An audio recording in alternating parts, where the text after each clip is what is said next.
안녕하십니까. 저 오늘 포럼 사회를 맡은 한경비즈니스 이용표 기자입니다. 지금부터 행사를 시작하겠습니다. 먼저 바쁘신 와중에도 이렇게 자리에 함께 해주셔서 감사합니다. 그리고 저희 세션이 이번에 그 AI에 대한 주제인데요. 공교롭게도 이번 제주 포럼부터 이렇게 시작할 때 멘트가 AI를 통해서 시작되는 걸 보고 정말 이게 정말 가까이 와 있구나, AI라는 게 다시 한번 느끼게 됐습니다. 저도 계속 저희 몇 년 동안 참여해 왔는데요. 처음으로 이런 방식이 도입되는 것 같아서 좀 신기하고 놀랐습니다. 올해 초부터 뭐 많은 분들이 아시겠지만 좀 변화가 있었습니다. 우리 사회에 챗 GPT의 등장이죠. 네.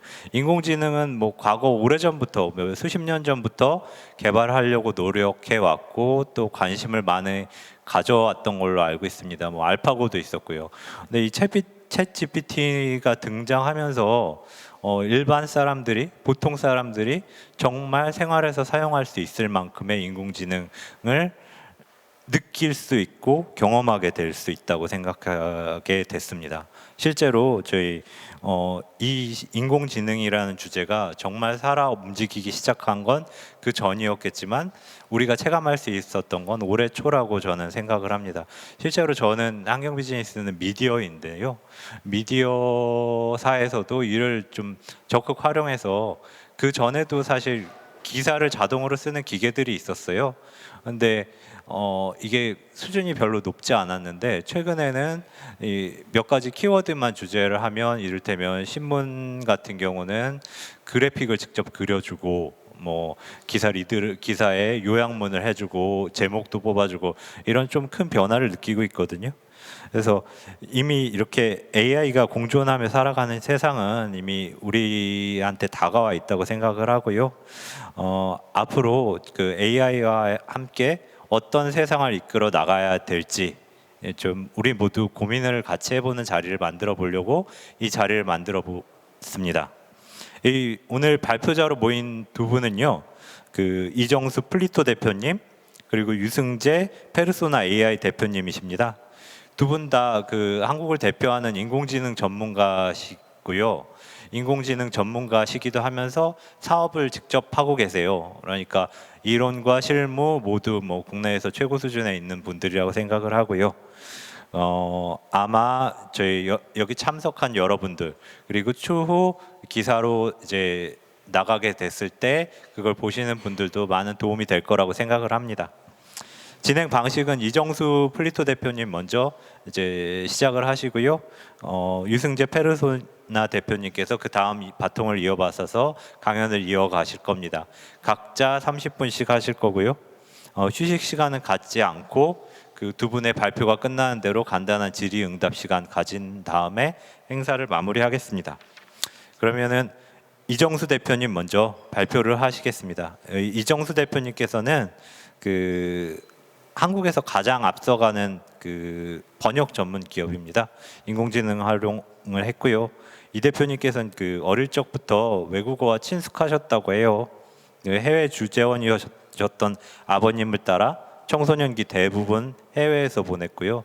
아까 같이 만나서 말씀을 좀 나눠보니 특히 사우디에서 오래 계셨다고 좀 특이한 경력을 가지고 계시고 그리고 SK텔레콤에서 벤처 투자 업무를 하셨고 2012년 노하우를 살려서 플리토라는 벤처 기업을 탄생시켰고 현재 코스닥에 상장돼 있습니다. 그럼 이 대표님 발표를 먼저 듣겠습니다. 모두 집중 좀 부탁드립니다. 네.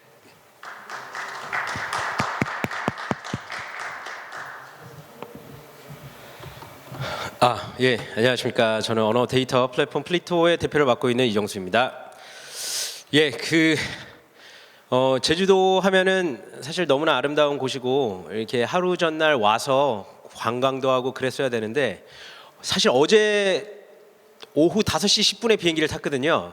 오늘 12시에 랜딩을 했습니다. 이게 어떻게 된 거냐면은 어제 5시 10분에 비행기를 탄 게 항공이죠. 항공에서 3시간을 머문 다음에 제주도에서 랜딩 3번을 실패하고 다시 회항해서 김포로 돌아가서 김포 옆에 있는 모텔에서 자서 아침 새벽에 다시 오게 됐고요. 저한테는 상당히 좋은 추억이었다고 보고, 또 이거 끝나면 내일 일이 있기 때문에 와서 바로 가야 되는데 이렇게 예쁜 곳을 한 두세 시간 있다가 가야 된다는 게 좀 아쉽긴 합니다. 여기서 제가 잠깐 궁금한 게 있는데, 어제 그 회항을 한 이유는 누구의 선택이었을까요? 참고로 제가 저희 앞뒤로 비행기를 다 봤는데 모두 랜딩에 성공했습니다. 저희 비행기만 랜딩에 실패했습니다. 예. 결국에는 이거는 인공지능도 아니었고 결국에는 기장의 판단이었거든요. 제가 말씀드리는 거 뭐 기장이 잘못했다 이건 아닙니다. 저희는 전적으로 기장의 선택을 따를 수밖에 없었고요. 분명 기장은 다양한 인공지능을 통해서 정보를 얻었을 겁니다. 그 정보를 얻은 것 중에서 내가 이 시간에 여기에 랜딩하는 게 안전한지 안전하지 않은지에 대해서 판단을 했을 거고요. 그 결과 저희는 3시간 뒤에 김포공항에 내리게 됩니다. 이 근처에 맛있는 식당까지 알아봤는데 결국에 저녁은 김포공항에 있는 푸드코트에서 설렁탕을 한 그릇 먹었습니다. 참 기억에 많이 남을 순간이기도 하고, 또 인공지능을 아직까지는 활발히 활용하지 못한다라는 것을 반증하는 거이기도 하고, 혹은 또 인간의 선택이 이렇게 중요하다라는 것을 말하기도 합니다. 여기 뭐 인이어가 다 있는데요. 이게 통역을 하시는 분들이 쓰는 인이어입니다. 제가 되게 재밌는 게 해외에서 유명한 인공지능 포럼을 가면은 뭐 영어라든지 외국어로 막 통역을 해주시거든요. 근데 가장 유명한 인공지능 통역 번역 포럼에 가도 전부 다 사람들이 통역을 하고 있습니다. 이게 되게 아이러니하지 않나요? 우리는 기술로 모든 걸 통역한다, 기술로 모든 걸 번역한다라고 하는데 제가 뭐 미국에서 하든 유럽에서 가장 선진적인 곳에 가서 세미나에 가서 기계가 통역을 해주는 걸 본 적이 단 한 번도 없습니다. 네, 모든 과학자들이 모여서 사람이 통역해 주는 거를 듣고 있는 상황이죠.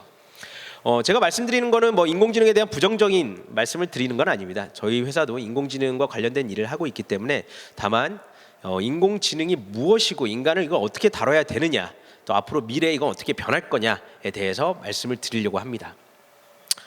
여러분 뭐 제주도에 왔으니까 혹시 여기 제주도분 계신가요? 제주도분. 나는 제주도분. 예. 제주도에 딱 왔더니 제주도분이 저한테 물어봅니다. 제주도엔 오난 어떤 하우과? 이렇게 물어보는 거죠. 그러면 저는 모릅니다. 저는 어렸을 때도 사우디에서 한 16년 살아서 한국말도 배운 지가 늦었는데 제주도 방언을 어떻게 알겠습니까? 우리들의 블루스도 자막을 보고 이해를 했는데요. 그러면 저는 요즘에 가장 핫하다는 인공지능을 활용하겠죠. 제주도엔 오난 어떤 하우과는 도대체 한국말로 어떻게 하죠? 그랬더니 제주도에는 어떤 일이 있나요? 라고 번역하라고 합니다. 그러면 저는 자랑스럽게 얘기합니다. 태풍이 불어서 랜딩하지 못해서 3시간 뒤에 김포로 돌아갔습니다. 이렇게 얘기를 하겠죠. 그 다음에 제주도에 있는 분이 저한테 물어봅니다. 제주도에 도착하니 맨도롱 해수과. 이것도 어렵습니다. 다시 물어봅니다. 맨도롱 해수과는 뭔가요? 맨도롱 해수과는 제주도 방언으로 무슨 일을 하겠어요? 라는 뜻이라고 합니다. 그러면 저는 얘기를 하겠죠. 이따 와서 발표를 하겠습니다. 저는 지금 GPT, 여러분들이 사랑하는 GPT, 제너러티브 AI, 가장 요새 핫하죠. 나온 지 1년도 안 됐는데 많은 사람들이 쓰는 인공지능에 모든 걸 걸고 물어봤습니다. 제가 앞서 질문한 2개에 있어서 답이 맞았나요? 여기 혹시 제주도에 계신 분 맞았나요? 첫 번째, 제주도에 오난 어떤 하우과는 제주도에는 어떤 일이 있나요? 맞나요? 아니죠. 맨도롱 해수과는 무슨 일을 하겠어요? 맞나요? 네. 제주도 분은 아닌데 제주도에 사시는 건가요? 제가 알기로는 둘 다 아닌 걸로 알고 있습니다. 첫 번째는 제주도에 오니 어떠한가요? 제주도에 오니까 어떻습니까? 라고 물어보는 게 제주도에 오난 어떤 하우과로 알고 있고요. 맨도롱 해수과는 따뜻한가요? 뭐 이런 얘기로 알고 있거든요. 저도 맨드롱이 무슨 말인지 모르는데 옛날에 드라마 중에 맨드로 또똥 맞나요? 또또신가요? 뭐 그런 게 있었던 것 같아요. 그래서 제주도에 오니 뭐 날씨가 따뜻할 수 있고 음식이 따뜻했습니까? 그런 얘기겠죠. 그런데 우리 GPT는 너무나 자신 있게 이렇게 얘기를 해준 거죠. 그래서 여기서 우리 중요한 게 있는데, 여러분들 가끔 여기 대학생도 있고 이럴 텐데 너무 믿으시면 안 됩니다. 요즘 교수님들이 그런 얘기를 하세요. 옛날에 리포트를 낼 때는 완전 잘못된 리포트를 내는 경우는 없는데, 요즘에 GPT를 활용해서 리포트를 내면은 터무니없는 걸 자신 있게 내는 경우들이 되게 많다. 그런 경우에 본인들은 생성형 AI를 썼다라고 확신한다. 그래서 요새 생성형 AI 관련된 짤방이 하나 있어요. 약간 이런 겁니다. 근접하지 않았어. 하지만 빨랐죠. 예, 이런 짤방이 많이 돌아다닙니다. 왜냐하면 제너러티브 AI는 정말 자신 있게 얘기하거든요. 근데 그게 근접하지 않은 경우가 많습니다. 하지만 되게 빨랐다고 자신 있게 저런 표정을 보이고 있죠. 저희가 언어 인공지능이 왜 이렇게 어려운가 보면 인공지능 막 자동으로 운전도 하고 여러 가지 인공지능이 나오는데 언어 인공지능은 왜 이렇게 어려운가에 대해서 한번 고민해 보실 필요가 있어요. 그래서 많은 분들이 인공지능에 대해서 조금은 알고 계시겠지만 정말 쉽게 설명을 좀 드리려고 합니다. 여러분 이게 뭘까요? 자, 하나 둘 셋. 김치 손 들어볼까요? 네, 김치. 예, 김치 맛있어 보이죠? 따끈한 그 국밥 한 그릇이 필요할 것 같죠? 하지만 이거는 김치가 아니라 패스트리입니다. 예, 패스트리고 여러분들이 김치라고 생각했던 이유는 바로 이게 여러분들의 기억 저장 장치에 있었기 때문입니다. 여러분들이 이거를 많이 봤습니다. 많이 보고 이 그림을 딱 보여주면 입에 침이 고이면서 돼지국밥 한 그릇이 생각이 날 수밖에 없습니다. 한국인이라면 그럴 수밖에 없어요. 여러분들은 정확한 정보를 얘기하지 못했어요. 그 이유는 여러분들은 제한된 정보를 갖고 이 결론을 도출했기 때문입니다. 이게 뇌를 말려가지고 쭉 본 거예요. 이게 쥐의 뇌인데요. 쥐의 뇌를 말려가지고 단층 처리를 한 겁니다. 그래서 딱 봤더니 옛날에는 우리 뇌가 뭐가 정보가 들어오면 밖으로 하나로 빵 나가겠지라고 생각했는데 뇌를 봤더니 수많은 뉴런들이 있는 거예요. 저런 길이 있습니다. 길이 쭉 있고 해마, 저희가 히포캠퍼스라 그래가지고 해마 저장 장치에서 정보를 딱 꺼내가지고 저 수많은 정보를 타고 결과를 딱 내게 되죠. 그래서 여러분들이 이 기억 저장 장치에서 김치를 꺼내다가 이걸 보고 빡 답을 얘기하는 겁니다. 여기서 중요한 건 저장돼 있는 정보를 활용했다. 이걸 잊으시면 안 돼요. 두 번째, 뭐가 정확할까요? 뭐가 중요할까요? 아까 말씀드린 것처럼 답을 얘기하지는 않는다라는 겁니다. 이 두 개, 하나 정보가 필요하다, 둘 답은 얘기하지 않는다. 이거 두 개는 여러분들이 정말 잊으시면 안 돼요. 앞으로 인공지능을 볼 때 이 두 개를 정말 잊으시면 안 됩니다. 왜냐? 수많은 범죄, 인공지능과 관련된 범죄가 앞으로 일어날 거예요. 그 일어나는 데 있어서 이 기계가 얘기하는 것은 답은 아니다 라는 것들을 반드시 알아야 되고, 얘가 나한테 주는 정보는 어떤 의도로 이 정보를 주는 것인가, 이 인공지능은 왜 이 데이터를 가지고 학습했을까에 대해서 반드시 의심을 해 보셔야 됩니다. 저희 뇌에서도 수많은 뉴런들이 있습니다. 아까 쥐보다 훨씬 많겠죠. 이 뉴런은 여러분들이 태어나기 전에, 태아 때, 갓난 아기 때 보통 3개월 전에 대부분이 다 완성이 됩니다. 하루에 뭐 수억 개씩 생긴다고 합니다. 그래서 이때 관리를 잘 하는 게 중요하다라고 하는데, 이 뉴런에서 어떤 정보를 받아가지고 이 정보는 저쪽으로 보내야지, 저쪽으로 보내야지, 이게 엄청나게 빠르게 움직여요. 그래서 결과를 딱 주게 됩니다. 간단하게 표현하면은 어떤 인풋이 들어왔을 때 이 뇌에서 막 어떤 펑션이 일어나서 아웃풋을 딱 주게 되는 거죠. 하지만 좀 더 복잡합니다. 저 뉴런이 많죠? 그래서 저런 식으로 되어 있어요. 옛날에는 그런 생각이 들었어요. 도대체 이 함수가 뭘까? 중간에 무슨 작용이 일어나기 때문에 결과를 이렇게 줄까라고 고민을 많이 했다면, 지금은 저거는 궁금해하지 않습니다. 뭐랑 똑같냐? 이런 거랑 똑같은 거죠. 어렸을 때 여러분들이 어떤 물건이 끓고 있는 냄비가 뜨겁다는 걸 어떻게 알죠? 엄마가 저렇게 끓고 있는 거는 뜨거워 라고 하면 여러분들이 알까요? 모르죠. 어머니는 여러분한테 뭘 줬냐 하면 저 함수값을 준 거예요. 뜨거운 걸 만지면 뜨겁다, 끓고 있는 걸 만지면 뜨겁다. 하지만 여러분은 절대로 정보를 저렇게 습득하지 않습니다.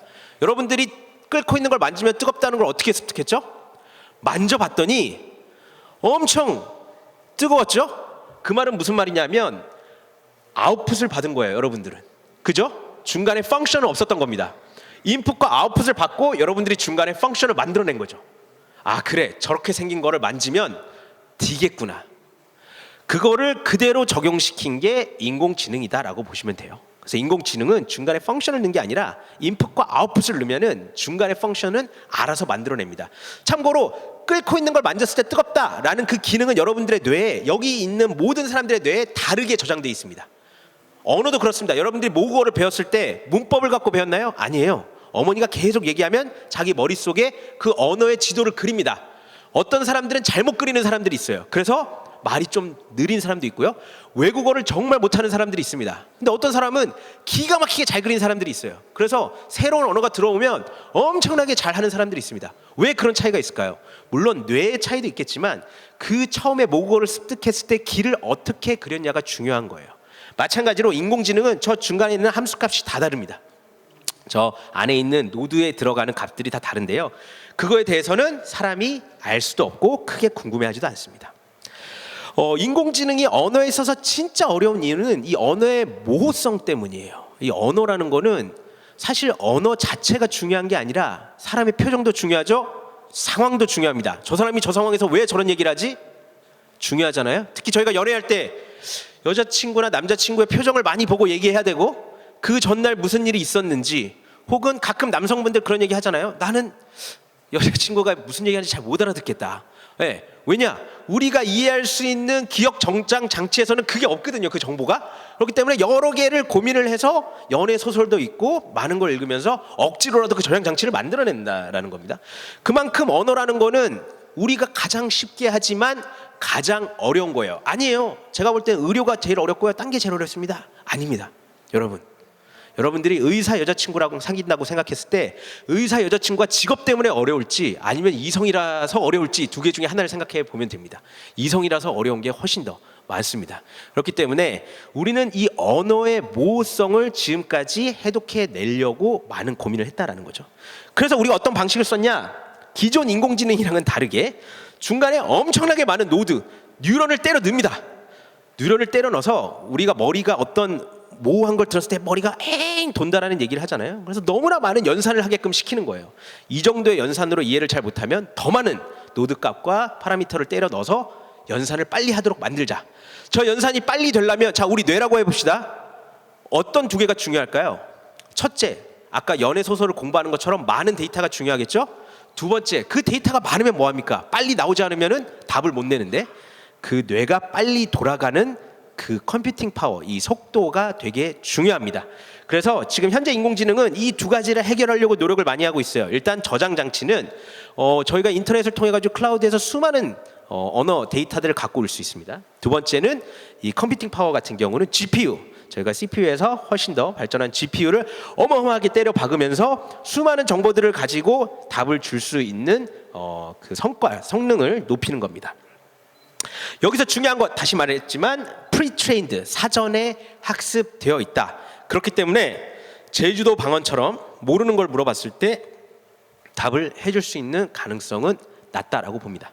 물론 유추는 하겠죠. 근데 그 유추를 했을 때 과연 그게 맞냐라는 거는 사람이 반드시 검증을 해봐야 됩니다. 물론 유추에 있어서는 여러 과학자들이나 개발자들이 고민을 하고 있어요. 인공지능에 있어서 벡터 값이라는 걸 갖고 어떻게 유추를 할 거냐. 근데 현재까지는 크게 성과를 나타내고 있지는 않습니다. 아까 이 해마에서 가지고 있는 데이터를 가지고 유추한다. 다시 말씀드리지만 이게 헐루시네이션이라고 저희 인공지능, 특히 제너러티브 AI에선 가장 많이 요즘에 얘기하는 겁니다. 환각 효과라고 하죠. 이 환각 효과는 뭐냐 하면 잘못된, 제한된 정보를 갖고 잘못된 정보를 사람한테 제공하는 겁니다. 그래서 인공지능에 있어서, 특히 제너러티브 AI에 있어서 이 헐루시네이션을 상당히 두려워해라. 그래서 예전 제너러티브 AI는 다르게 요즘 제너러티브 AI는 정보가 좀 부족하다 싶으면은 자기가 먼저 얘기합니다. 죄송한데 제가 이 정보가 많이 없는데요. 추가적인 정보를 주면은 제가 좀 더 좋은 답을 줄 수 있을 것 같아요.라고 얘기를 합니다. 뭐 아까 같은 얘기지만 결국엔 이거를 저희가 김치라고 생각했던 것도 제한된 정보 때문이죠. 지금 GPT 같은 경우에는 물론 GPT-4, 5 계속 나오고 있지만 그 전에 GPT 3.5 같은 경우에는 학습된 언어 데이터는 570GB입니다. 570GB가 많아 보이지는 않잖아요. 저희가 요즘에는 뭐 영상 하나, 영화 같은 거 큰 거 하나 다운받아도 보통 한 10기가 넘어가는 경우들이 많거든요. 저렇게 봤을 때는 영화 한 50개 정도라고 하면 그거밖에 학습 안 했나 라고 볼 수 있지만 텍스트 기반으로 봤을 때는 사실 어마어마하게 학습한 겁니다. 570GB는 사실 어마어마하게 학습된 거고요. 당연히 언어가 많을수록 많이 학습이 됩니다. 당연히 미국 회사이기 때문에 영어를 가장 많이 학습시켰겠죠. 그 다음에 한국어가 아니죠. 중국어, 그 다음에 여러 가지 인구수에 따른 언어를 학습시켰을 겁니다.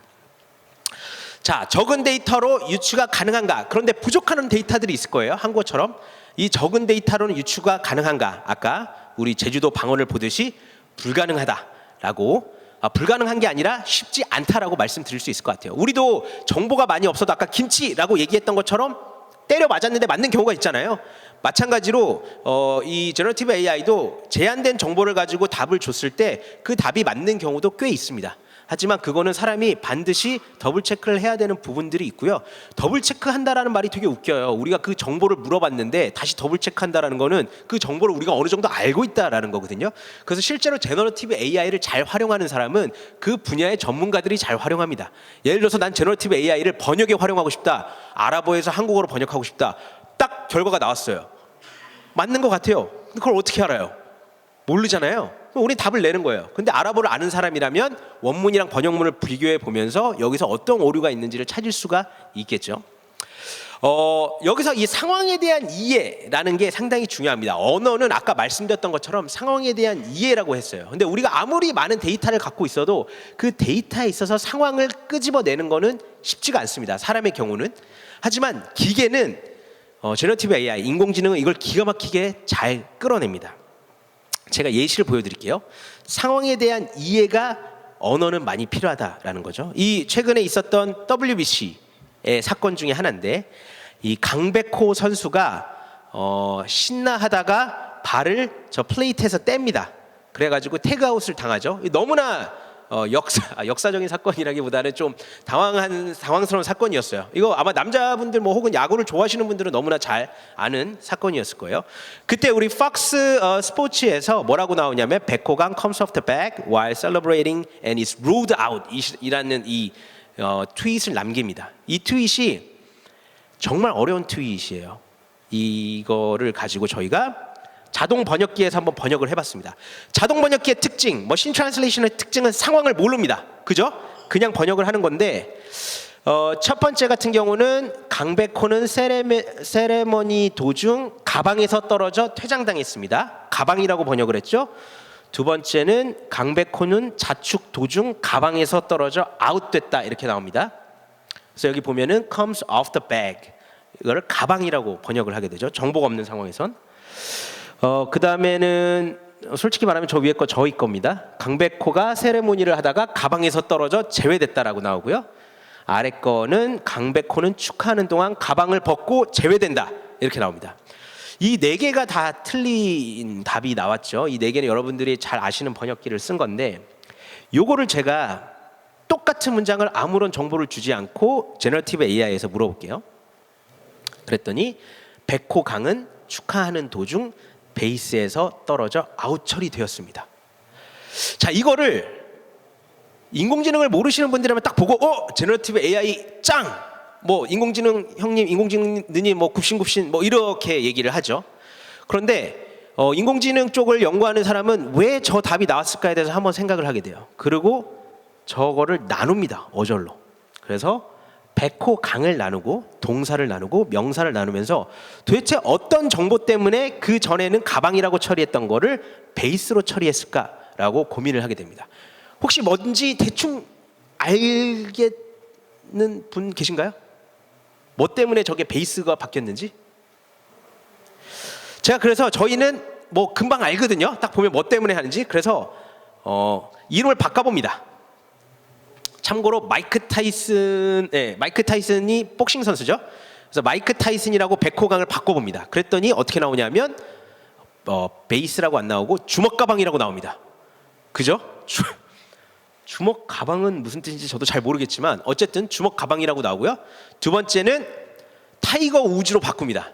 타이거 우즈로 바꾸니까 백이 우리 베이스에서 가방으로 바뀌게 됐죠. 그죠? 혹시 이제 이해가 좀 되시나요? 어떤 상황을 받아들였는지? 이 제너러티브 AI는 선수의 정보를 가지고 번역을 한 거예요. 강백호라는 사람이 야구 선수이기 때문에 그 야구에 관련된 문장일 거다라는 걸 갖고 번역을 한 겁니다. 그렇기 때문에 일반적인 번역을 했을 때보다 훨씬 더 자연스러운 번역을 줄 수 있었죠. 우리가 사람의 말을 해석하는 데 있어서는 상황에 대한 판단은 정말 중요합니다. 그죠? 그런데 여기서 제가 이런 질문을 드릴 수가 있어요. 타이거 우즈는 야구를 안 할까요? 네. 가끔 친구들이랑 야구할 수도 있잖아요. 우리 마이크 타이슨은 야구 안 할까요? 가끔 기분 좋으면 야구할 수 있거든요. 우리 예전에 너무 옛날 얘기긴 하지만 마이클 조던이 그 시카고에서 열심히 NBA를 하다가 농구가 재미없어가지고 다음에 뭘 했냐면 야구를 했습니다. 그죠? 우리 마이클 조던도 야구할 수 있거든요. 그런데 마이클 조던을 여기 넣으면 여전히 마이클 조던은 야구에서 제외되어 있는 정보를 갖고 있기 때문에 가방이라고 처리가 되는 거죠. 이거 무슨 말이냐면 상황에 대한 분석을 여기선 잘했지만 실제로는 그 상황에 대한 분석이 잘못될 수도 있다라는 거예요. 누구처럼? 사람처럼. 우리도 가끔 주변의 상황을 보고 분석을 하지만 그게 잘못된 정보를 주거든요. 이게 되게 중요한 내용입니다. 사람이 실수하듯이 이 제한된 정보를 가지고 저희가 결과를 낼 때는 기계도 똑같은 실수를 할 수가 있다라는 겁니다.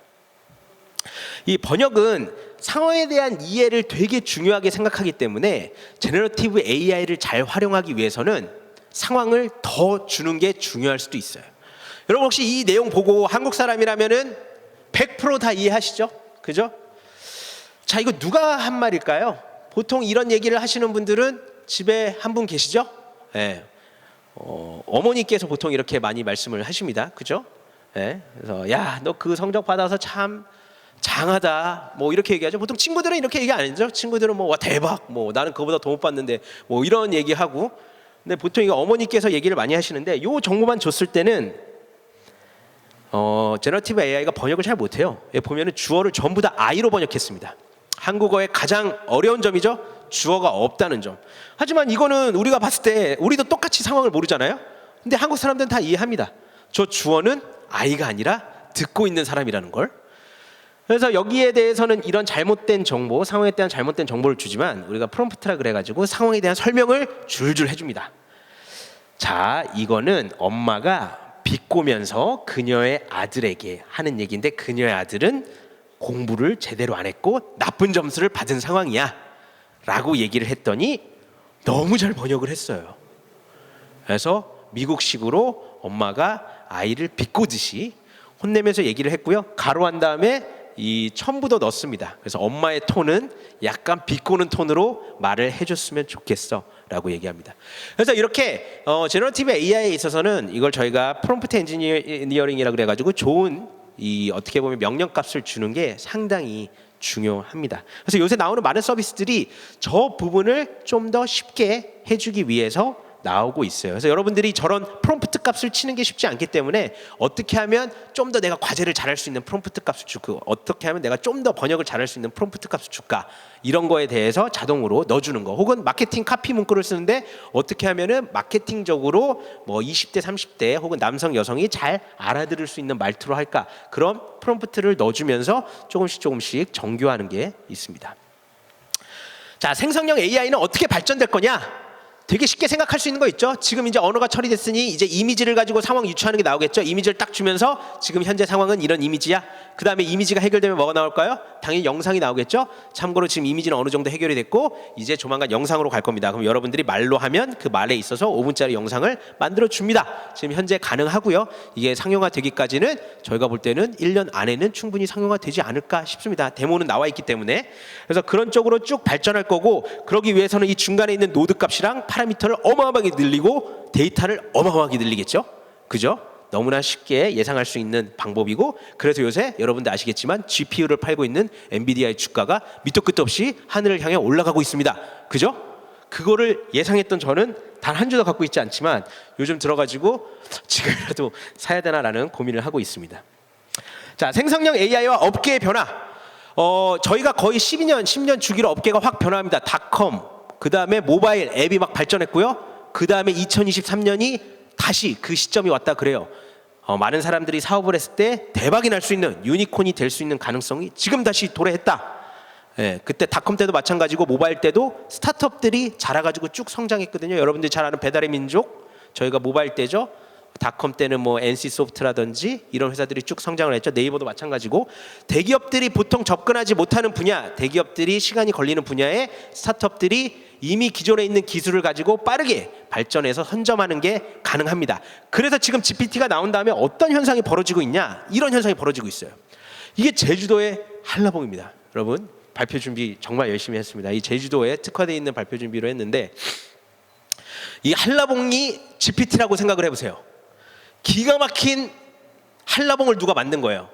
이 한라봉이 기존에는 없었어요. 이걸 먹었더니 단 1개월, 2개월 만에 전 세계에서 난리가 난 겁니다. 이 한라봉을 먹으면 사람들이 막 너무 맛있어서 막 쓰러져요. 이 한라봉이 나왔습니다. 그랬더니 사람들이 어떤 방식을 쓰고 있죠? 팔 때 이 한라봉이 개당 예를 들어서 1,000원이라고 해보죠. 이렇게 팝니다. 한라봉을 잘라서 팔기 시작해요. 그리고 개당 1,200원을 받습니다. 이 디스플레이를 예쁘게 해놓고 포장을 예쁘게 해놓습니다. 그랬더니 옆에 있는 사람은 그것도 까는 게 귀찮을 수 있어. 전부 다 까서 알맹이만 팔자. 알맹이만 팔아가지고 12,000원, 1,200원, 1,500원짜리를 2,000원에 팝니다. 창조 경제죠. 그래서 이런 식으로 사람들이 하기 시작하는데 현재 이게 제너러티브 AI에서 똑같은 현상이 일어나고 있어요. 제너러티브 AI를 약간씩 바꿉니다. 그래서 앱에 지금 보면은 제너러티브 AI를 가지고 똑같이 만든 앱들이 우후죽순처럼 나오고 있어요. 이름은 다 다릅니다. 이름은 다 멋있어요. 어느 순간 마케팅 싸움이 된 거죠. 그러면서 같은 서비스가 어마어마하게 많이 나오기 시작했어요. 하지만 진짜 좋은 서비스는 이런 서비스죠. 이게 5만 원짜리 한라봉 팥빙수입니다. 아까 2,000원, 3,000원을 가지고 5만 원을 만드는 기적. 그 기적, 그리고 사람들이 정말 사랑해서 요새 품절이 됐다라고 하는 기적은 결국에 이 팥빙수를 만들 수 있는 노하우를 가진 사람들이 만들 수 있다라는 거죠. 제너러티브 AI를 아무리 깎고 다듬고 해서 시장에 내봤자 그건 자기 게 아닙니다. 제일 중요한 거는 내가 제너러티브 AI를 학습시킬 수 있는 데이터와 그 기술을 가지고 합친 다음에 그걸 가지고 새로운 밸류를 창조하는 게 지금 스타트업들이 해야 되는 일들이고 지금 어떻게 보면 창업을 하는 사람 혹은 국가에서 할 수 있는 일이다라고 생각을 하고 있습니다. 여러분들이 제너러티브 AI를 만들겠다라는 큰 꿈을 가진 분들이 있는데 그거는 쉽지 않다라고 솔직히 말씀드릴 수가 있어요. 저희가 뭐 일론 머스크급은 돼야지 하늘에 가는 그 화성에 가는 로켓을 쏠 수 있지 일반 사람들이 제너러티브 AI를 만드는 건 쉽지 않습니다. 왜냐? 그 GPU가 정말 비쌉니다. GPU가 여러분들 뭐 한두 푼으로 되는 게 아니라 수천억씩 들어가는 돈이거든요. 지금 여러분들이 아는 오픈 AI가 스타트업이라고 잘못 오해하시는 분들이 있는데 처음 시작할 때 받은 펀딩이 1조 원입니다. 그렇기 때문에 여러분들이 1조 원이 없다면 감히 제너러티브 AI를 만드는 거는 쉽지 않다. 물론 길은 그릴 수가 있습니다. 뭐랑 똑같냐면 아이는 낳는데 아이를 학교에 보낼 돈이 없어가지고 아이가 공부를 못한 거랑 똑같다고 볼 수가 있어요. 그래서 중요한 거는 여러분 데이터를 많이 만드는 거예요. 제주도 방언을 이해하지 못한다. 그러면 제주도 방언을 특이하게 모으고 자기만의 방식으로 모아서 기술을 섞어가지고 본인들만의 서비스를 내는 겁니다. 제주도 방언을 잘할 수 있는 거. 예를 들어서 제가 표준어로 얘기하고 있는데 이거를 제너러티브 AI에서 제주도 방언으로 바로 바꿔주고 말까지 해줄 수 있는 거. 그런 제너러티브 AI를 만들려면 제주도 방언에 대한 준비가 많이 되어 있어야 되겠죠. 그래서 그런 데이터를 가지고 생성형 AI와 혼합해서 서비스를 만드는 것들이 되게 중요합니다. 참고로 이 앞에 명호 만원 갈비라고 있습니다. 저희랑 관련된 건 아니고 제가 홍보하는 건 아닌데요. 거기다 만원 커리를 물어보면은 모른다고 나와요. 제너러티브 AI에. 그런데 그 만원 제주도에서 그 식당에서 저희 회사 기술을 쓰고 있어요. 그래서 가가지고 메뉴판 전자 메뉴판을 읽으면 만원 커리를 읽으면 이렇게 자동적으로 만원 커리에 대한 설명을 정확하게 해줍니다. 그 제너러티브 AI는 안 되고 저희 건 되는 이유는 저희가 제주도 음식 정보를 엄청나게 많이 집어넣었어요. 그래서 실제로 지금 제주도에서 저희 엔진을 써서 지금 전자 메뉴판을 만들어 놓은 게 있거든요. 그래서 이런 것들이 아까 좋은 사례라고 볼 수도 있고요. 이거는 저희가 이제 박물관들이랑 하는 건데요. 이런 옛날 고어들을 인지해서 이렇게 현대 시로 바꿀 수가 있습니다. 실제로 뭐 국립 한글 박물관에도 저희 기술이 들어가서 전시가 되어 있고 저게 정확한지는 잘 모르겠습니다. 아까 말씀드렸다시피 제너러티브 AI의 특징은 정확하지 않지만 자신 있고 빨랐다는 거 있겠죠. 이 생성형 AI에 대해서는 제가 뭐 많은 말씀을 드렸지만 결국에는 보안에 취약합니다. 여러분들이 쓰는 거에 있어서 전부 다 결국에는 그걸 만드는 회사에 많이 노출이 될 거고요. 그 다음에 범죄에 악용될 수가 있습니다. 잘못된 정보를 주고 그런 걸 가지고 여러분들의 데이터를 가져갈 수가 있겠죠. 그래서 이런 부분에 있어서 저희가 사용하는 데 있어서 긍정적인 미래를 생각할 수 있겠지만 항상 사용하는 거에 있어서 조심하고 우리가 이런 것들이 어떻게 나가는지에 대해서 긴장을 해주시는 게 필요하고요. 무엇보다 마지막으로 제일 중요한 거는 결국에는 만든 것도 사람이고 쓰는 것도 사람입니다. 저희가 이걸 사용하는 데 있어서 이 인간이 어떻게 잘 활용하냐에 따라서 결국 미래는 밝을 거고요. 잘못 활용하는 사람이 많을수록 좀 더 위험한 세상으로 가지 않을까 그렇게 생각을 하고 있습니다. 예, 지금까지 저희 발표를 들어주셔서 감사합니다.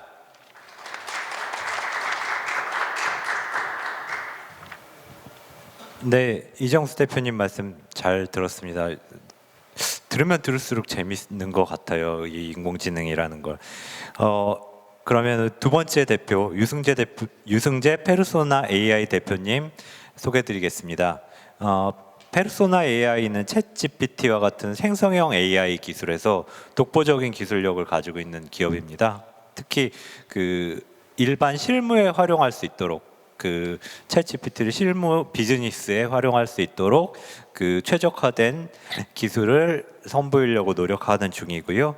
지금 KGPT라는 서비스를 선보이고 있습니다.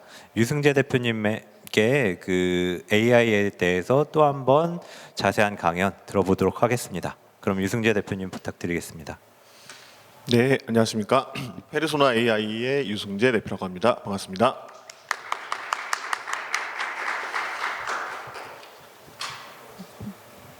네. 벌써 이제 제주도에 와가지고 기분이 너무 좋습니다. 저는 좀 특이하게 저희 와이프하고 저희 아기랑 같이 왔습니다. 그래서 앞에 대표님께는 너무 죄송하지만 짧게 이제 오셨다가 가셔야 하는데 저희는 2박 3일간 아이랑 놀러 왔습니다. 네, 그래서 지금 이제 주변을 둘러보지 마십시오. 이제 아이가 놀랄 수 있습니다. 지금 현장에 앉아가지고 구경을 하고 있습니다.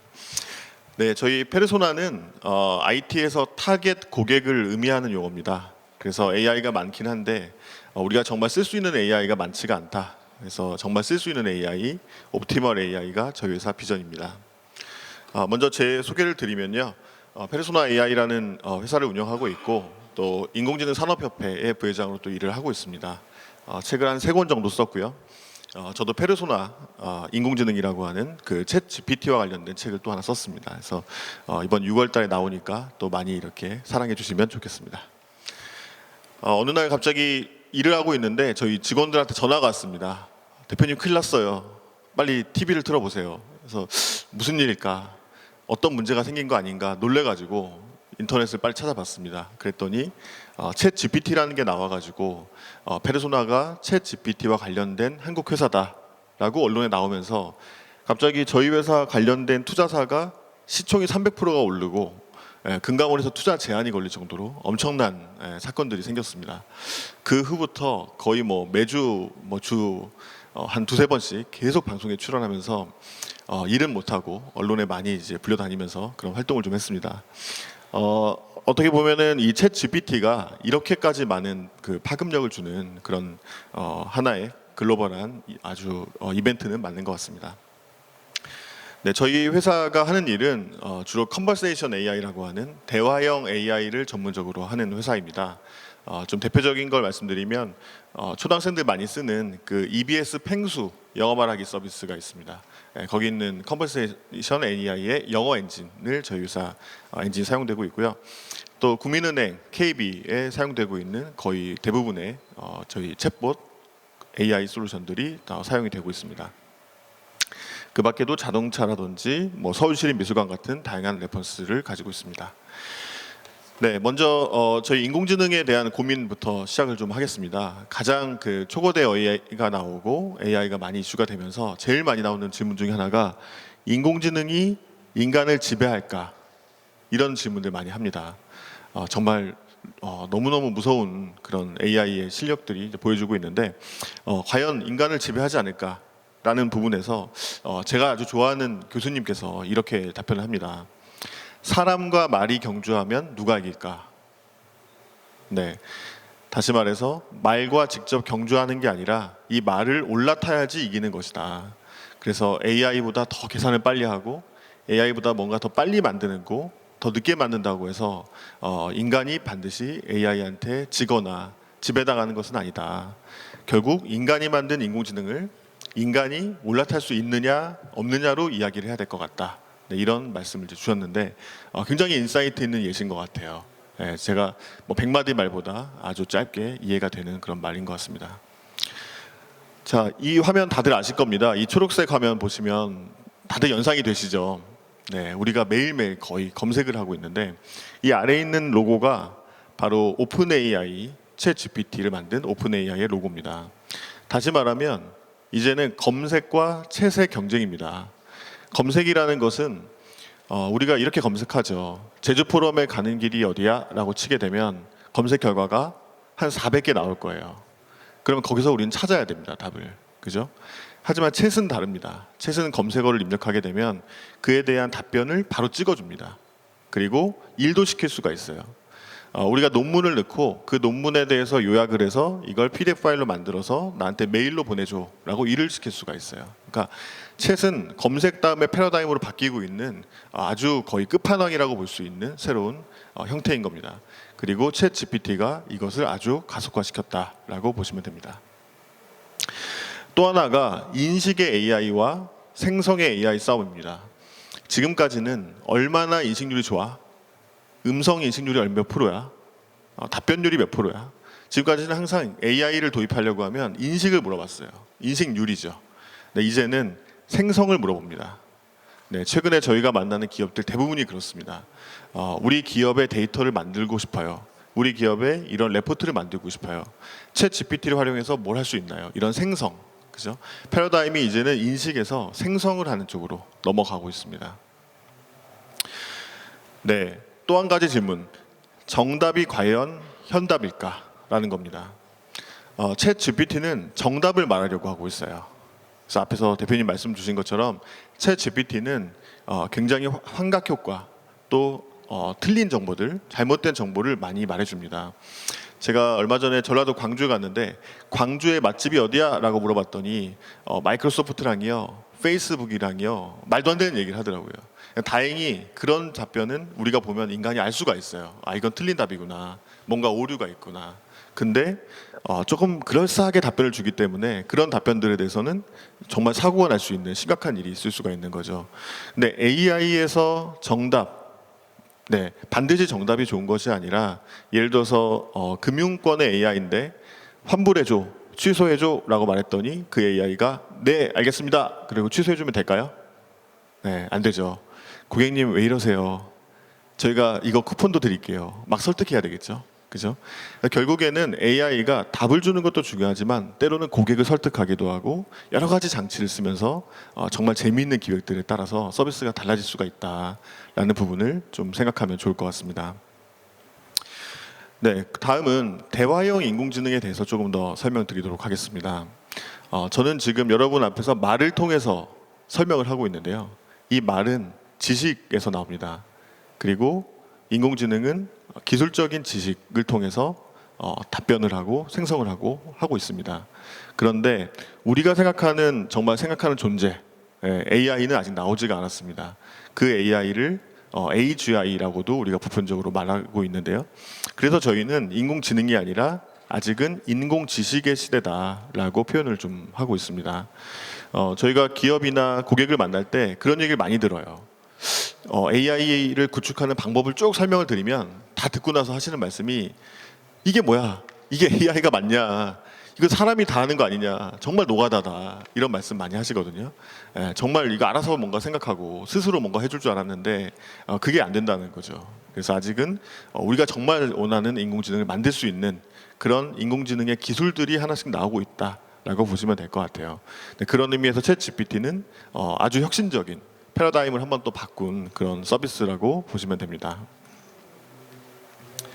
네, 잘 아시는 아주 유명한 로봇이죠. 소피아라고 하는 로봇이고요. 이 소피아 로봇도 어떻게 인간하고 교류하죠?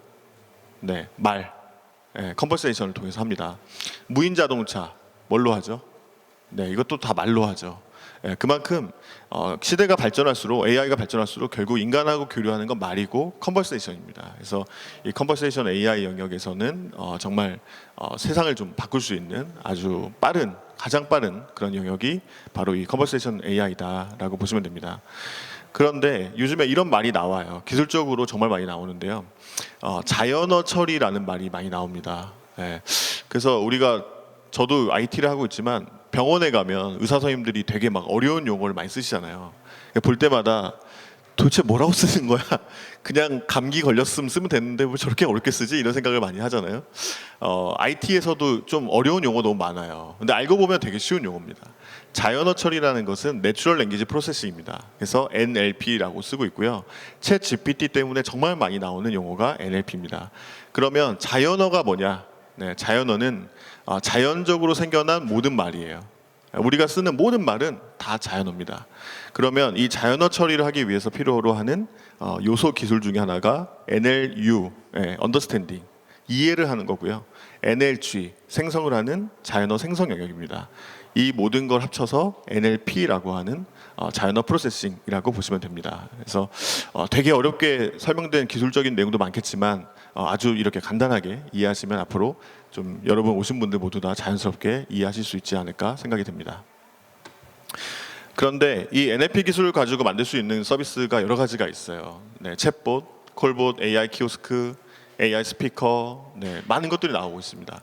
이제는 콜봇이 인간의 목소리랑 구분이 안 갈 정도입니다. 그래서 사이버 테러가 생기기도 하고 많은 문제가 또 발생하고 있습니다. 그런데 이러한 AI 서비스를 만드는 게 되게 어려웠어요. 저희도 챗봇을 하지만 답변이 잘 안 나오고 인식률이 떨어지고 문제가 정말 많아요. 예. 이게 한국말이 너무 어려워가지고요. 아버지가 방에 들어가셨다. 아버지, 그러니까 띄어쓰기 하나로 의미가 완전히 달라지는 거예요. 잘한다. 잘한다. 텍스트로 보면 긍정이죠. 음성으로 들으면 부정입니다. 예, 한국말 너무 어려워요. 그래서 정말 이 챗봇 열심히 만든다고 하더라도 여러 가지 한계점들이 많습니다. 그런데 이 한계점의 많은 부분을 극복시켜 준 게 바로 챗 GPT입니다. 그래서 LLM이라고 하는 초거대 언어 모델들이 이러한 언어의 문제점들을 많이 해결해 줍니다. 그 중에 하나가 아까 말씀드린 자연어 생성 같은 부분에서 도움을 주고 있고 의도 파악을 할 수 있는 예시 문장, 이그잼플 문장들을 생성해 준다든지 그런 부분들을 도와주고 있습니다. 자, 그러면 초거대 AI에 대한 부분을 좀 설명드리겠습니다. 초거대 AI가 갑자기 출현했어요. 챗 GPT가 갑자기 나타났어요. 그런데 사실 갑자기가 아니라 그 전부터 여러 가지 시도와 엔진들이 있었습니다. 초기에는 언어 모델이죠. 랭귀지 모델, LM이라고 이제 불렀고요. 그러다가 트랜스포머라고 하는 버트나 대표적인 GPT 같은 그런 모델들이 또 나옵니다. 그래서 기술적으로는 들어가지 않겠습니다. 혁신적인 그런 방법론이 나왔고요.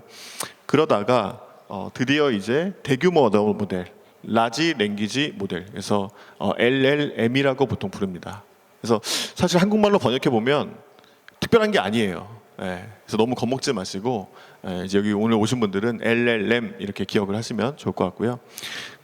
그렇게 해서 버트나 GPT 같은 모델들이 나오다가 드디어 이제 초거대 AI에서 챗 GPT가 나오는 거예요. 그래서 우리 GPT 같은 그런 모델들을 채팅 형태로, 챗 형태로 아주 쉽게 컨버세이션 할 수 있게끔 일도 시킬 수 있고 이제는 더 많은 플러그인이 나와가지고 세상에 있는 다양한 서비스가 연동될 수도 있게끔 그렇게 출현이 되고 있는 겁니다. 그런데 이 챗 GPT는 정말 놀라웠던 거는 5일 만에 1 밀리언 유저를 모았어요. 이 화면에 보시면은 넷플릭스나 킥스타터나 정말 글로벌한 서비스들이 유저를 모으는데 많은 시간이 걸렸는데 5일 만에 1 밀리언 유저를 모았어요. 근데 그 이유가 너무 쉽기 때문이에요. 챗 GPT 들어가 보시면 너무 쉬워요. 그냥 저희 어머님도 쓸 수 있을 정도로 프롬프트 창 하나밖에 없습니다. 그냥 거기다가 뭐든지 물어보고 일을 시키면 얘가 다 해주고 도와주는 거예요. 너무나 쉽기 때문에 배울 필요가 없다라는 부분에서 아주 또 혁신적인 모습을 또 가지고 있습니다. 네, 글로벌 시장에서는 이 챗 GPT가 나오면서 굉장히 또다시 AI가 뜨고 있고 그리고 NLP, 이제 아시죠? 자연어 처리 그리고 자연어 생성 영역이 아주 커지고 있습니다. 그래서 시장 규모만 해도 46조, 가장 큰 성장세가 보이는 영역이 바로 이 영역입니다. 생성형 AI 영역 안에서도 여러 가지 영역들이 있습니다. 뭐 비전, 보이스, 로보틱스, NLP 여러 가지가 있는데 그 안에서도 파운데이션 모델이라고 해서 뭔가 이런 여성의 그 화장을 할 때 파운데이션이라고 우리 하잖아요. 좀 기초가 될 수 있는 그런 파운데이션을 만드는 그런 모델 중에 하나가 챗 GPT고요. 저희 페르소나도 좀 부끄럽지만 이 챗 GPT랑 비할 수는 없지만 KGPT라고 하는 자연어 생성, 인공지능 학습용 데이터를 생성해주는 그런 서비스들을 또 가지고 있습니다. 오른쪽에 있는 그림이 AI가 그린 그림이에요. 너무 잘 그렸죠. 그래서 저희 그 아주 초등학교 4학년짜리 딸이 있는데 스케치 해가지고 집어넣으면은 막 저렇게 나와요. 너무 신기하죠. 그리고 너무 간단해요. 그냥 구글 로그인 클릭하고 들어가서 스케치해서 넣으면 바로 나오는 거예요. 그리고 프롬프트로 글자만 써도 저렇게 그림을 그려주고요. 이제 영상도 만들어줍니다. 옛날 영화 중에 유명했던 영화가 있잖아요. 그 영화의 영상을 집어넣고 이 주인공을 젊은 시절의 모습으로 바꿔줘. 그랬더니 배우의 얼굴이 젊은 시절로 바뀌어요.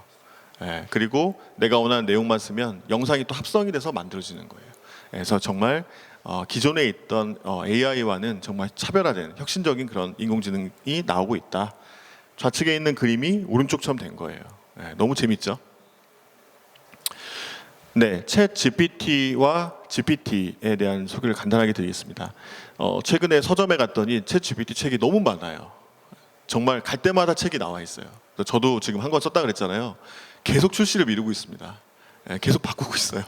책에 너무 많이 좋은 것들이 쏟아지고 있어가지고 그 중에 하나 보니까 챗 GPT-4라는 책이 있더라고요. 근데 챗 GPT-4라는 건 존재하지 않아요. 그러니까 챗 GPT는 GPT라는 모델로 만든 서비스예요. 그래서 GPT-4는 있는데 챗 GPT-4는 없어요. 그러니까 그걸 쓰신 분도 약간 좀 애매한 거죠. GPT는 제너레이티브 프리트레이닝입니다. 그러니까 사전에 학습되어져 있는 간단하게 말씀드리면 세상에 나와 있는 수많은 데이터를 학습해가지고 그것을 가지고 데이터를 만들어서 답변도 해주고 해주는 거예요. 근데 그것이 오답도 많겠죠. 네, 막 욕설도 있을 거고 장난으로 쓴 글들도 있을 거고 그런 것들이 다 학습됐을 거잖아요. 그러니까 이제 잘못된 답변이 나온 경우도 이제 있는 거죠. 그런데 이 GPT를 가지고 챗 형태로 붙인 게 이제 챗 GPT인 겁니다. 그래서 우리가 세상을 깜짝 놀랐던 그 챗 GPT가 3.5 버전이었고 그리고 최근에 4가 나왔습니다. 근데 얼마 안 돼서 또 5가 지금 나온다고 언론에 나오고 있어요. 그러니까 따라갈 수가 없는 거예요. 네, 너무너무 이 혁신적이고 빠른 이 챗 GPT가 정말 3개월, 6개월마다 뭔가를 계속 내놓고 있어요. 저희도 되게 재밌게 이 돌아가는 상황을 좀 보고 있습니다. 근데 챗 GPT의 약점 중에 하나가 보안 문제가 있어요. 얘한테 질문을 했더니 얘가 이걸 학습하는 거예요. 그래서 언론에 많이 나왔습니다. 삼성에 되게 큰 문제가 있었죠. 기업의 기밀, 개인정보 이런 것들 얘한테 물어보니까 얘가 학습을 하는 거예요. 그래서 밖에서 다른 사람이 삼성 요즘 뭐해? 그랬더니 기밀을 막 말해주는 거죠. 이런 문제. 두 번째, 약 12,000줄 정도를 한 번에 질문을 넣을 수 있어요. 네, 그러니까 총 대화를 12,000번 할 수밖에 없다는 게 아니라 한 번에 질문할 수 있는 데이터 양이 약 12,000줄 정도를 넣을 수 있어요. 그러니까 우리가 논문이라든지 이런 것들을 잔뜩 넣고 이거 요약해봐 이렇게 시키고 싶은데 그게 안 되는 거죠. 그런 제한이 있고요. 세 번째는 가짜 데이터 편향이 있습니다. 지금까지 설명드렸던 잘못된 정보가 나올 수 있다. 그 네 번째는 데이터가 부족한 영역은 아주 눈에 정말 띌 정도로 부족한 영역들이 많이 있습니다. 뭐 수학 계산을 잘 못한다든지 또 뭐 어떤 역사의 어떤 부분을 모른다든지 이제 온라인에 보시면 많이 이렇게 떠돌고 있는데요. 그렇기 때문에 사실 혁신적이긴 하지만 기업에서 적용이 안 되는 부분들도 많이 있어요. 특히 이제 저희가 기업 고객들이 중에서도 금융사가 많아가지고 금융사들의 고민 중에 하나가 챗 GPT를 도입은 하고 싶은데 저런 문제 때문에 이걸 어떻게 써야 될까라는 문제점이 많이 있습니다. 그래서 저희 KGPT라고 하는 저희 제품 자체가 이런 문제를 좀 해결했습니다. 그래서 기업의 문서 파일을 다 집어넣으면 돼요. 12,000줄이 아니라 문서 한 1,000권을 넣더라도 그 1,000권 내에서 요약도 해주고 일도 해주고 또 그 문서 내에서만 답을 하기 때문에 보안의 문제도 없고 틀린 답변을 할 수가 없는 거죠. 그래서 이런 부분도 한국의 AI 회사지만 또 이런 연구들도 하고 있습니다. 네, 마지막으로 초거대 AI의 고민입니다. 얼마 전에 아주 따끈따끈한 소식인데요. AI 안전센터가 있습니다. 그래서 챗 GPT를 만든 오픈 AI 대표죠. 샘 알트만과 제프리 힌튼이 서명을 했어요. AI 위험에 대한 성명을 발표하고 냈는데 AI로 인한 멸종 위험을 완화하는 건 팬데믹이나 핵전쟁 같은 사회적 규모의 위험과 마찬가지로 전 세계의 우선순위가 되어야 한다라는 말을 또 했습니다. 그러니까 이게 핵전쟁만큼 위험할 수 있다는 거예요.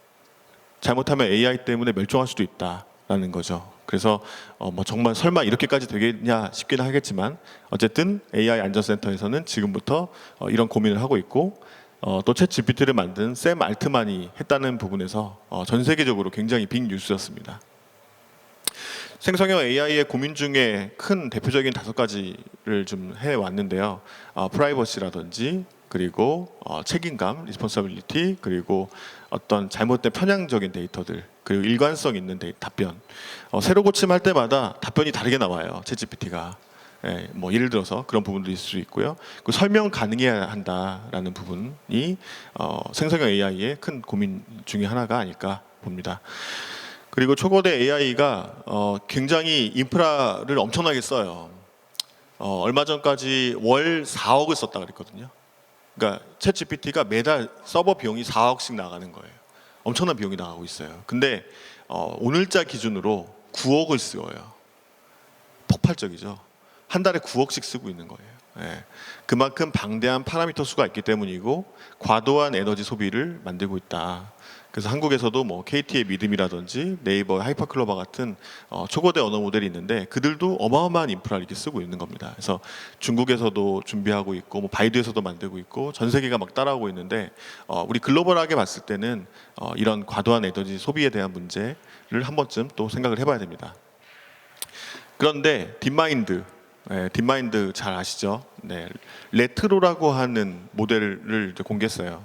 그러니까 이거는 외부의 DB를 활용해서 적은 파라미터 수로 고효율의 서비스를 하는 겁니다. 그래서 이런 형태의 어떤 에너지 세이빙 측면에서도 고민이 많이 되고 있다라고 볼 수 있습니다.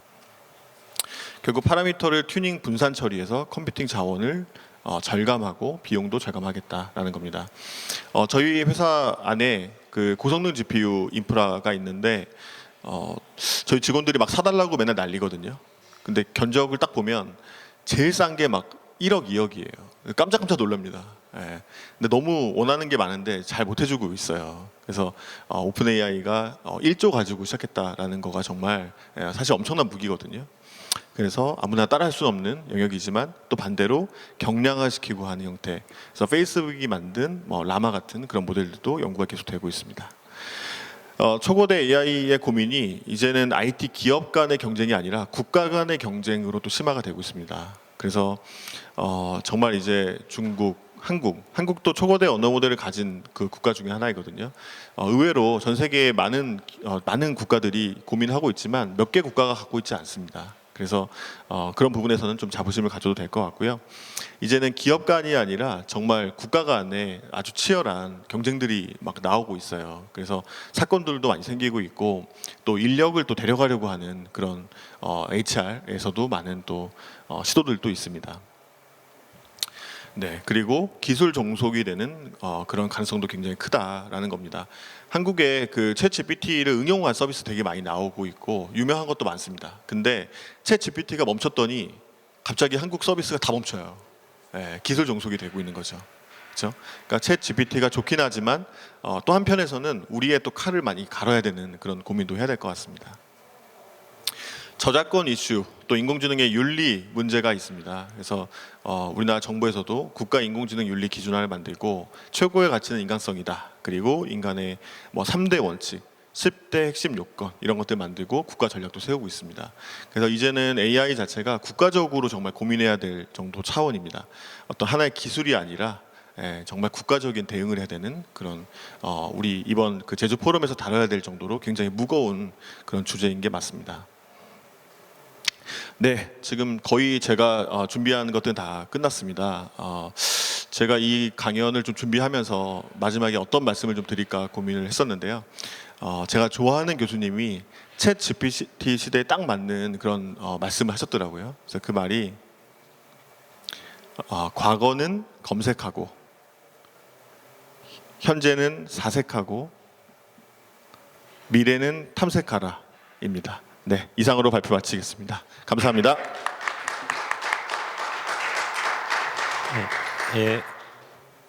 유승재 대표님 말씀 잘 들었습니다. 그 아버지가 하는 일이 무엇을 하고 있는지 우리 유승재 주니어께서 조금이라도 이해를 할 수 있었으면 좋겠네요. 예, 너무 뜻깊은 자리가 될 것 같습니다. 그 훌륭한 아버님 둬서 부럽고요. 그리고 고생하신 두 분 발표자님, 바쁜 시간 내주셔서 여기까지 와주셔서 너무 고맙고요. 일단 박수 한번 좀 부탁드리겠습니다. 예, 이제 그 발표를 들었으니까 당연히 질의응답 시간으로 들어가야 될 것 같습니다. 먼저 질문 있으신 분들께서는 손을 좀 들어주시면 그 마이크를 전달해 드리겠습니다. 질문 있으신 분 있으세요? 네.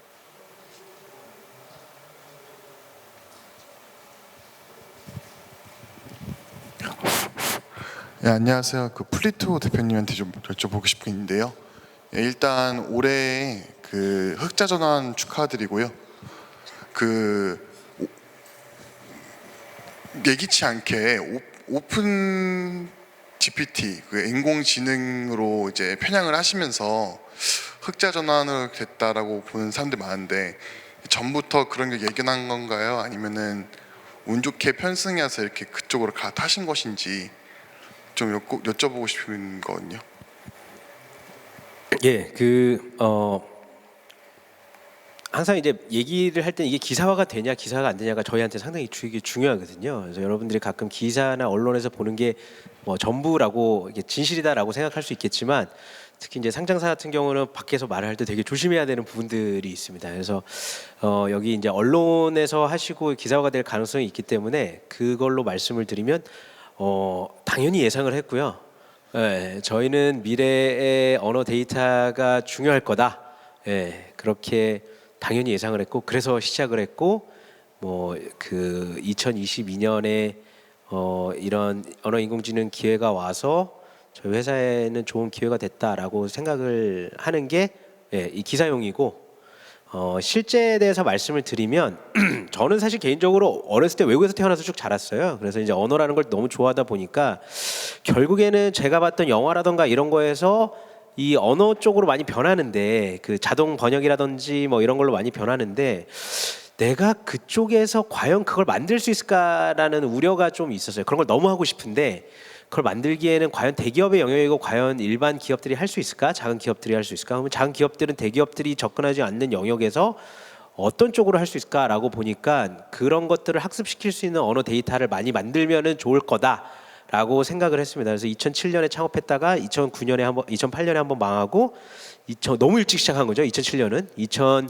2009년에 제가 이제 SK텔레콤이라는 회사에서 사내벤처로 다시 2009년부터 2012년까지 했다가 그때 스마트폰을 쓰는 걸 보고 이제는 타이밍이다라고 해가지고 퇴사를 해서 진행을 했는데 2016년 4년 동안 매출이 빵이었어요. 아무도 데이터를 안 샀습니다. 예, 그러다가 2016년 넘어서 이제 딥러닝이 언어인공지능에 들어가면서 파파고도 나오고 뭐 구글 트랜슬레이트도 NMT로 나오고 막 이러면서 데이터에 대한 중요성이 쭉 성장하면서 저희도 같이 성장했다가 이번에 이제 제너러티브 AI 나오면서 데이터에 대한 정말 진짜 많은 사람들이 이해해주는 그런 시점이 돼서 회사로서는 참 좋은 기회다라고 생각을 하고 있고 요는 뭐 많은 사람들이 사실 일을 할 때 예측을 하고 일을 했겠죠. 자기가 원하는 타이밍에 그게 됐을 수도 있고 혹은 그만뒀는데 2년 뒤에 그게 되는 경우도 있고 혹은 뭐 진짜 여러 가지 타이밍이라는 게 있잖아요. 그런 타이밍에 있어서는 저희는 운이 좋았다라고 생각을 하고 있습니다. 예. 추가적으로 질문드리고 싶은 게 예. 그 이제 소비자 입장에서 항상 원하는 그런 인공지능의 그 언어 변환이나 예.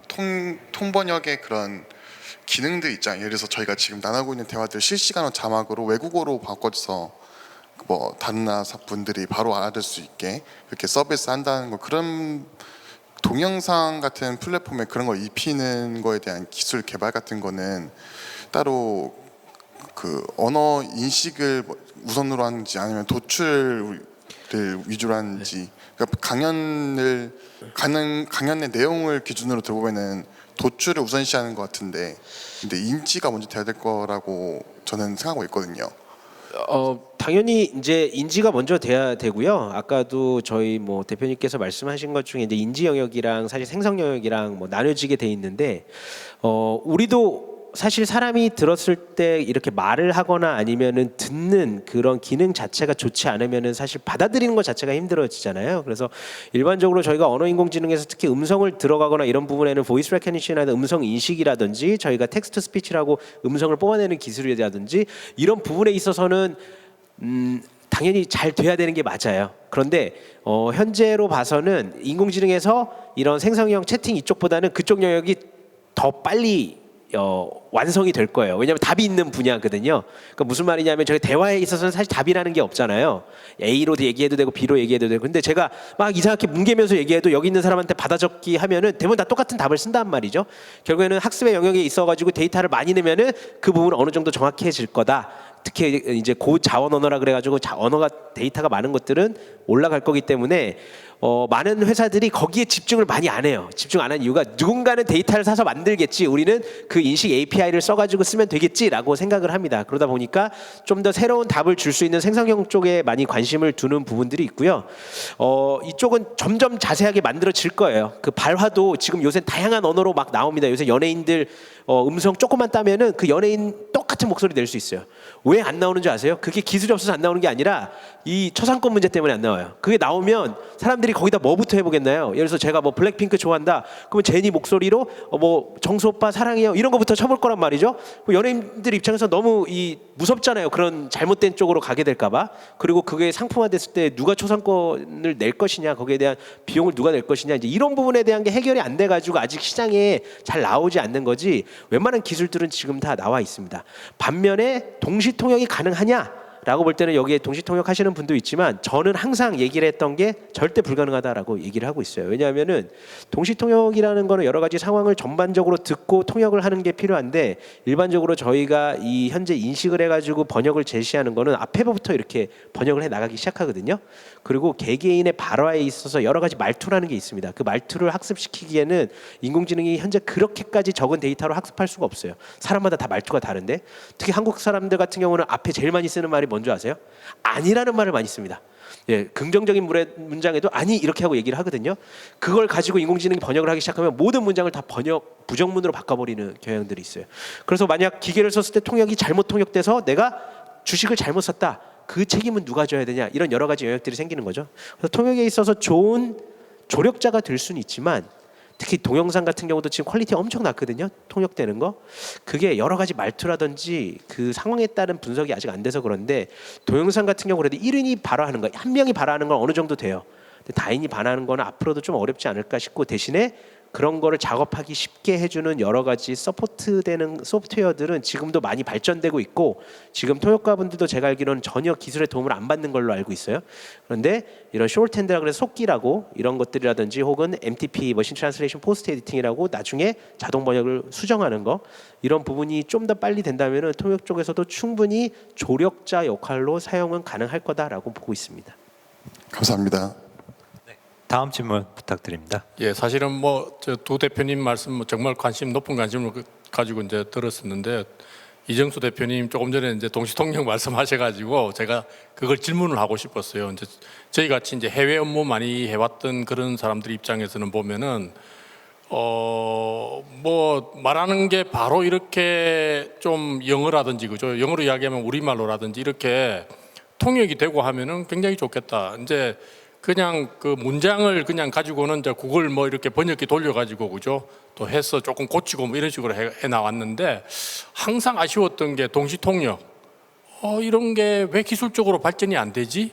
될 수 있지 않을까? 항상 의구심을 가졌었거든요. 근데 지금 말씀 들어보니까 그게 상당한 좀 태생적인 한계가 있다고 말씀하셨는데, 사람들이 모르니까 또 될 순간이 오지 않을까요? 그런 생각이 들었고, 두 번째, 그 다음에는 그 유승재 대표님도 챗GPT 아까 제일 마지막에 이제 교수님 말씀하신 뭐 검색 사색, 그게 무슨 말씀인지 좀 다시 한번 설명을 해주시면 좋을 것 같고요. 두 번째는 챗GPT가 아무튼 그런 어려움과 문제가 있어요. 보안 문제라든지 여러 가지.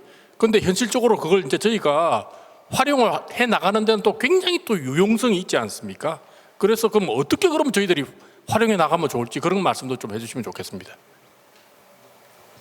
예, 제가 간단하게 아까 뭐 했던 거라서 연결해서 말씀드리면, 기계가 사람을 쫓아가는 거는 정말 잘못됐다라고 저는 봐요. 아까도 뭐 말씀하셨지만 말을 끄는 거는 기수가 끌고 있거든요. 근데 현재 여러분들이 인공지능을 사용하는 걸 보면은 되게 재밌습니다. 아까 통역이 안 된다고 하시는데, 가끔 급할 때 여행 다닐 때는 짧은 문장 같은 경우는 요새 음성 인식해가지고 통역해 주잖아요. 딱 했는데 상대가 못 알아들으면 자기 스스로 반성해요. 아, 우리 기계분이 잘 못 알아듣게 내가 얘기를 했나라고 해가지고 또박또박 천천히 얘기합니다. 그리고 딱 알아들으면은 기술에 대해서 극찬하기 시작합니다. 옛날에 내가 젊었을 때는 이게 안 되는데 이게 된다. 근데 곰곰이 생각해 보면은 기계가 나를 알아들을 수 있게 발전해 나가야 되는데 지금은 사람이 기계에 너무 맞춰가는 부분들이 있어요. 그래서 거의 자동 번역기 치는 것도 딱 쳤다가 기계에서 이상하게 나오면 아, 내가 주어를 잘 안 썼구나, 혹은 목적어를 내가 잘못 썼나라고 해가지고 자기가 쓴 걸 많이 수정을 해 나가거든요. 만약 통역이 되려면은 사실 통역하는 상대로 하여금 제가 앞으로 통역을 할 테니까 육하 원칙을 지켜가지고 또박또박 표준어로 얘기하십시오, 이렇게 얘기할 수가 없습니다. 감히 어떤 통역가가 그렇게 얘기를 할 수 없잖아요. 그렇기 때문에 결국에는 이 번역을 하는 혹은 통역을 하는 자동 시스템이 그 상대를 완벽하게 이해해야 되는데 그거를 이해할 정도로 개인한테 나오는 데이터의 양이 한정돼 있다라는, 너무 적다라는 거예요. 지금 제너티브 AI라든가 수많은 인공지능은 엄청나게 많은 데이터를 가지고 했는데 우리 개인이 쓰기에는 아직까지는 부족하고요. 그런 언어의 여러 가지 모호성 때문에 앞으로도 쉽지 않을 거다라고 봅니다.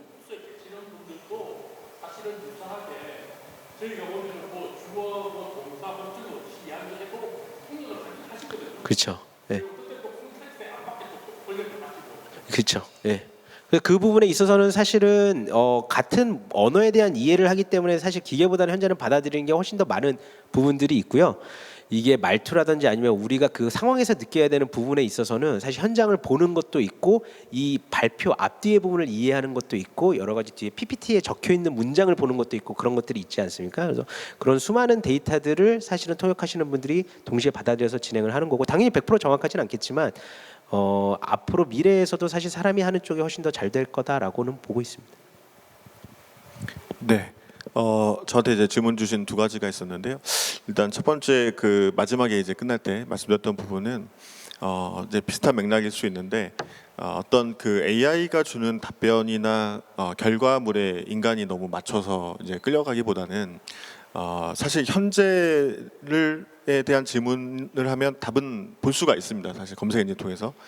근데 사실은 표면적으로 보이는 그것의 답일 뿐이지 정말 사색을 통해서 우리가 얻을 수 있는 AI가 주는 어떤 하나의 도구로서 우리가 얻을 수 있는 정보일 뿐이고 인간이 정말 사색을 통해서 얻을 수 있는 무언가 특별한 것이 있지 않을까라는 그런 이야기로 저는 이제 받아들였고요. 그리고 또 미래에 대한 부분도 요즘에 좀 저도 뭐 아직 나이가 뭐 많지 않지만 세대들이 보면은 좀 탐험을 안 하려고 하는 것 같아요. 모험을 안 하려고 하는 것 같아요. 그래서 정해지지 않은 미래에 대해서 마치 어떤 답이 있는 것처럼 세상에 정해져 있는 답과 그런 전문가들의 말들에 의해서 시도조차 하지 않는 그런 경우 되게 많이 보거든요.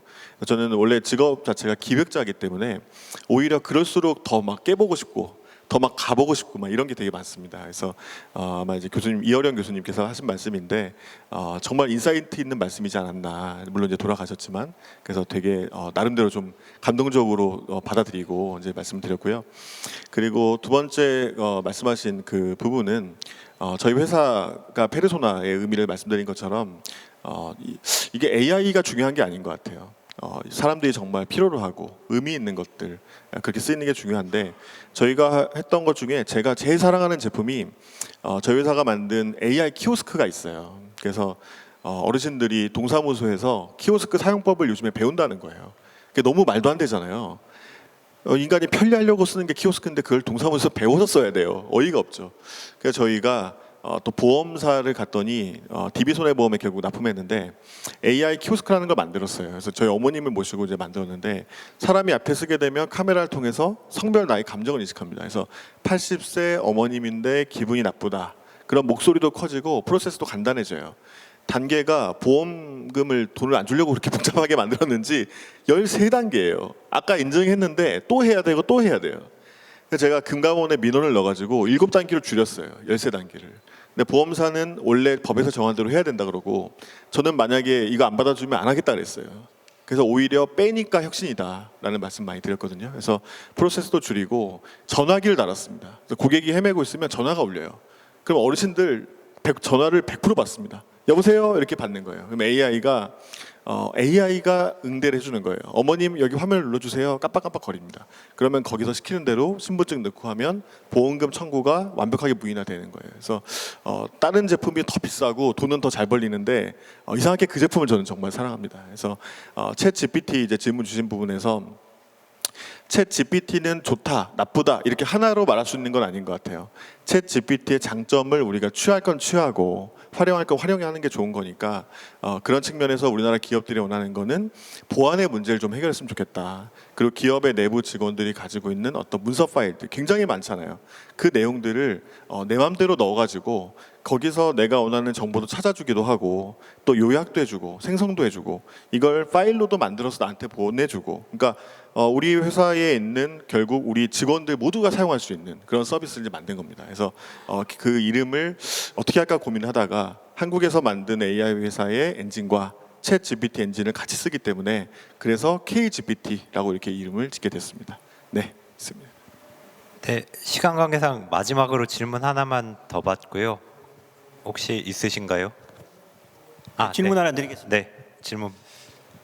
저는 뭐 이게 소위 얘기하는 그 문송합니다의 문과 백그라운드여서 AI에 대해서 잘 모르고 있는데 전 GPT를 너무 제 업무에 잘 활용을 하고 도움을 많이 받고 있거든요. 근데 저 말고 방금 유 대표님이 말씀하셨지만 저희 부모님들 세대는 우리 전부 다 이 스마트폰은 다 활용을 하고 다 도움을 받지 않습니까? 근데 지금 현재 챗GPT 같은 경우에는 도움을 받는 그 수혜자들이라고 할까 이게 제한될 것 같습니다. 그래서 좀 더 이게 모든 보편적인 인류가 좀 도움을 받을 수 있는 그런 미래의 솔루션 그런 것들 중에 하나 생각을 하신 게 있으면 하나 좀 여쭙고 싶고 첫 번째 질문하고도 좀 유사한 질문이 될 수 있을 텐데 이 GPT에 대한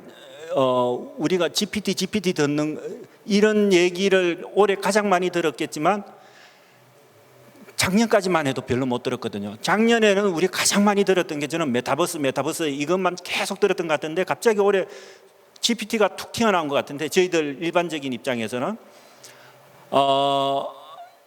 GPT 말고 앞으로 또 다른 용어 메타버스 대신에 GPT가 튀어나왔듯이 앞으로 GPT 말고 또 다른 그런 류의 미래를 예측하고 있는 게 있으신지 한번 좀 여쭙고 싶습니다. 네, 두 분께 공통 질문으로 드리면 예. 되겠죠? 네, 알겠습니다. 한 마디씩 좀 부탁드립니다. 네, 저희는 그 말씀 되게 좋은 말씀 감사합니다.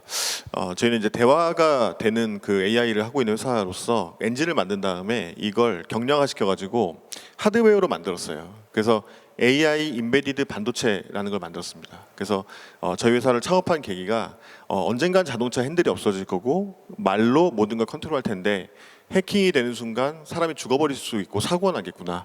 그래서 이 엔진을 경량화 시켜가지고 아예 해킹이 불가능하게 차에다 꽂아버리자. 그래서 이 시대를 대비해서 가보자라고 이제 준비했고요.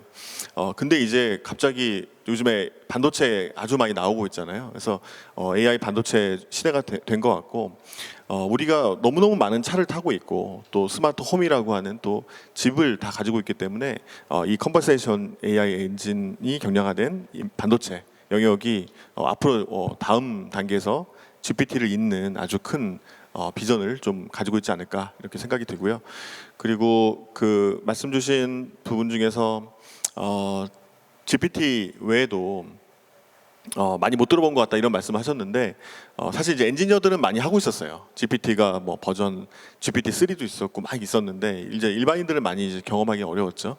한국인의 특성이 좀 많이 그런 것 같아요. 메타버스가 유행하면 확 떴다가 또 GPT가 유행하면 또 확 떴다가 근데 벌써 GPT가 막 사그러들고 있어요. 그래서 관련된 기업으로서 절대 사그러들면 안 되는데 네, 사그러들고 있고요.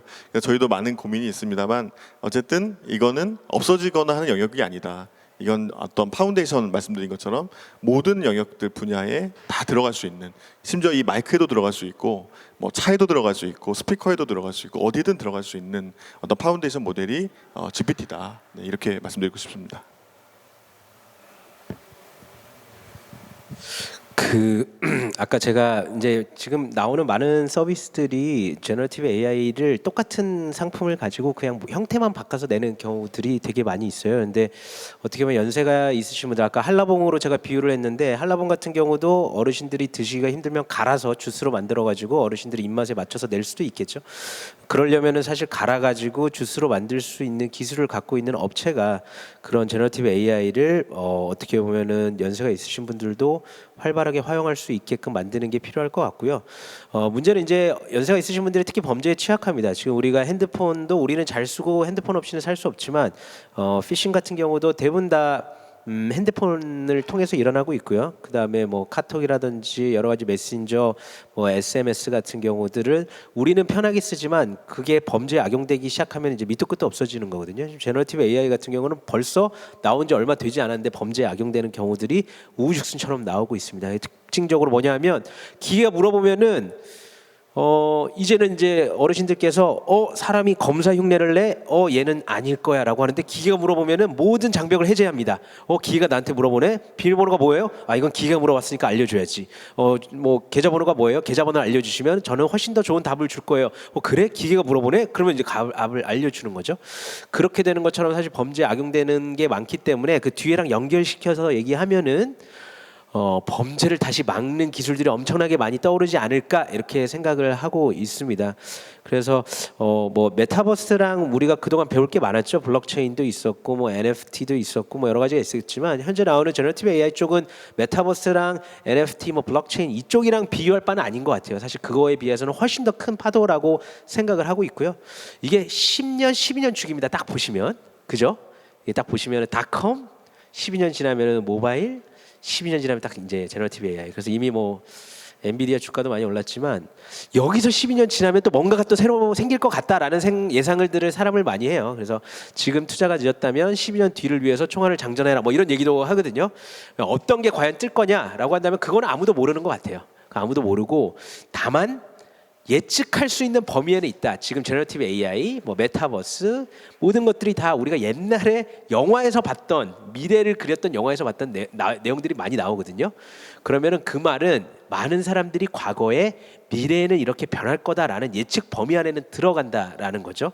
그렇기 때문에 12년 뒤에 어떤 게 나와가지고 세상을 변화시킬 지연정 그거 역시 현재 예상 범위일 수가 있고요. 어떤 상황에 있어가지고 그게 이 세대를 바꿀 거고 그때 그 기회를 잡기 위해서 사실 일반 사람들은 잘 준비를 하고 지식을 쌓는 게 중요하지 않을까 그렇게 생각합니다. 예. 예, 말씀 잘 들었습니다. 이상으로 좀 세션을 마무리하고요. 오늘 긴 시간 동안 그 세션에 참석해서 자리를 빛내주신 그 참석자 여러분들 너무 감사드립니다. 그리고 강연자님들 두 분도 너무 좀 재밌는 말씀, 깊은 얘기 많이 듣고 많이 배워갑니다. 그리고 이상으로 한국경제 매거진 저희가 주관한 다가온 초거대 AI 시대 미래를 위한 인도 태평양 국가의 선택 세션을 마치겠습니다. 이 미래를 위한 인도 태평양 국가의 선택은 사실 제주 포럼을 위해 붙였던 말이고요. 큰 주제가 이거라서 다가온 초거대 AI 시대 여기에 집중해 주시면 될 것 같습니다. 내년에도 저희 이곳 아름다운 제주에서 또 한 번 뜻깊은 자리 마련할 수 있기를 기원합니다. 고맙습니다. 안녕히 들어가십시오.